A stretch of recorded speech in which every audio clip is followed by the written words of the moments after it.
Hey everyone, and welcome to the Explainer. Today, we are diving straight into Chapter 1 of the classic math text, The Art of Problem Solving. Now, we're going to take concepts that usually make people break out in a cold sweat, I'm talking about exponents and logarithms, and completely demystify them. By focusing on the visual structure of these mathematical rules, we are going to build you a rock-solid foundation. Let's get into it.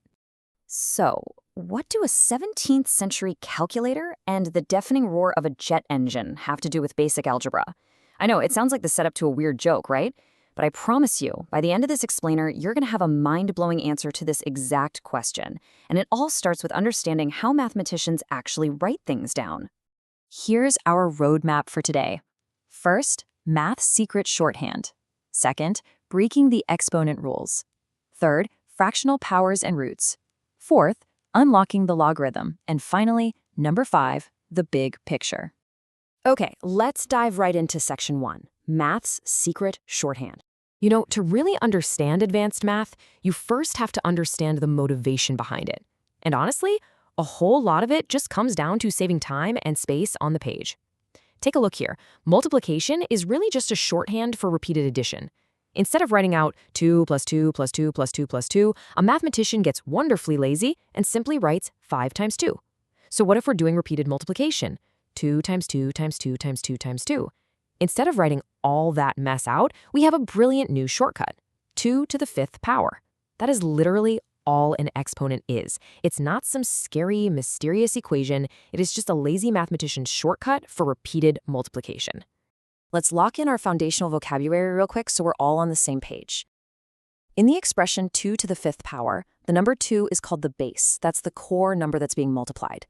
The little 5 hovering up top there is the exponent, or the power. It just tells you how many times to multiply the base by itself. If you can remember these two terms, base and exponent, you are perfectly set up for the rest of this explainer. Because exponents represent repeated multiplication, the rules for combining them are incredibly visual. Take this fraction, for example. On the top, we have 3 to the 3rd power, which is 3 times 3 times 3. On the bottom, we have 3 squared, which is just 3 times 3. If you visually imagine crossing out the matching 3's on the top and the bottom, you're left with just one 3 on the top. So mathematically, dividing expressions with the same base simply equals subtracting the exponents. 3 minus 2 gives us an exponent of 1. 3 to the 1st power. Super easy, right? Moving right along to section 2, breaking the exponent rules. So math gets really fun when we take these nice, neat rules and push them to their absolute limits.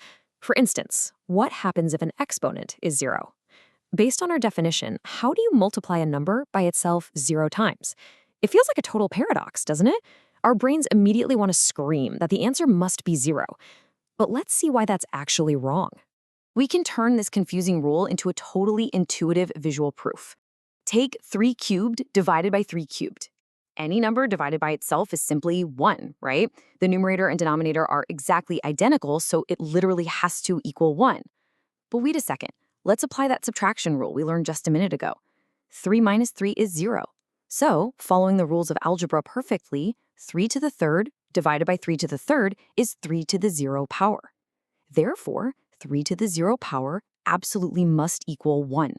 Any non-zero number to the 0 power is 1. It's not some magic trick, it's just the necessary, undeniable logic of the math. Let's push it even further. What about negative exponents? Take 3 to the 6th power divided by 3 to the 8th power. Subtracting the exponents gives us 6 minus 8, which is negative 2. But what in the world does a negative 2 exponent mean? Think back to our visual crossing out method. If you cross out 6 3's on the top and 6 3's on the bottom, you have absolutely no 3's left on top, but you have 2 extra 3's just hanging out in the denominator. So a negative exponent is really just an instruction. It's telling you that those extra numbers belong in the bottom of the fraction. 3 to the negative 2 is exactly the same as 1 divided by 3 squared. Now, what's really interesting is how we bridge the gap. Section 3, fractional powers and roots. We've done 0, we've done negatives, but what if the exponent is a fraction? An exponent of 1/2 might look a little weird at first glance, but it's actually something you probably already know.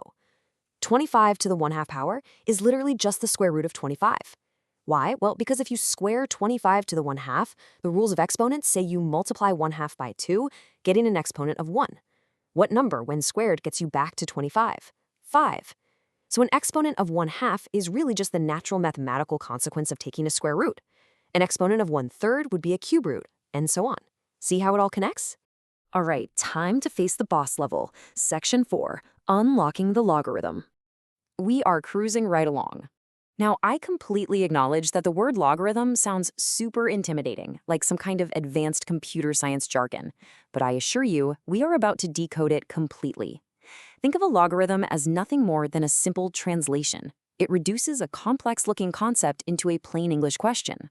A logarithm simply asks, to what power do I have to raise this base to get this result? That's literally it. It's just working an exponent problem backwards. Let's walk through the exact mental process you should use.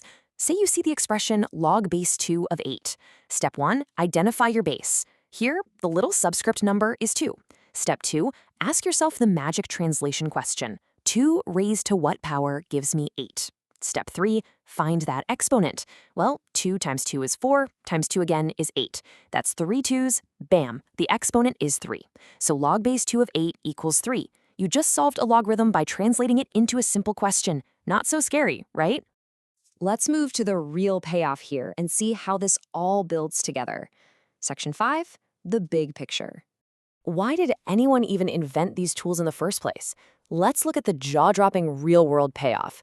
We have to take a quick trip back in time to the early 1600s. John Napier, a totally brilliant mathematician, realized something profound.